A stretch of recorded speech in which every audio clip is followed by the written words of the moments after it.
అందుకనే ప్రతిరోజు ఆయన రక్తంలో కడగబడాలి.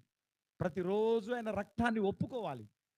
మనం ఎక్కడికి బయటికి వెళుతున్నా, యేసయ్యా నీ రక్తంలో నన్ను కప్పు. చెప్పండి ఏమనాలి? నీ పిల్లల్ని ఏం చేయాలి?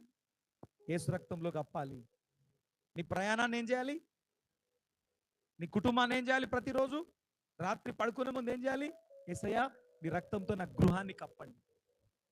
నాకు కలిగిన సమస్తాన్ని మీ రక్తం క్రింద కప్పండి. నా రక్త సంబంధికులను, మా సంఘంలో ఉన్న బిడ్డలందరినీ మీ రక్తము క్రింద కప్పండి దేవా. ఆ రక్త కోటలో మనము దాచబడి ఉండాలి. అది సురక్షితమైనటువంటి చోటు, అది సురక్షితమైన స్థలము. ఈ లోకంలో ఎక్కడా సురక్షితమైన స్థలము లేదు. యేసు రక్తమే అత్యంత సురక్షితమైన స్థలం. ఆ రక్తపు కోటలో మనము దాచబడి సురక్షితముగా మనం ఉండాలి. చప్పట్లు కొట్టి మహిమపరుస్తాం.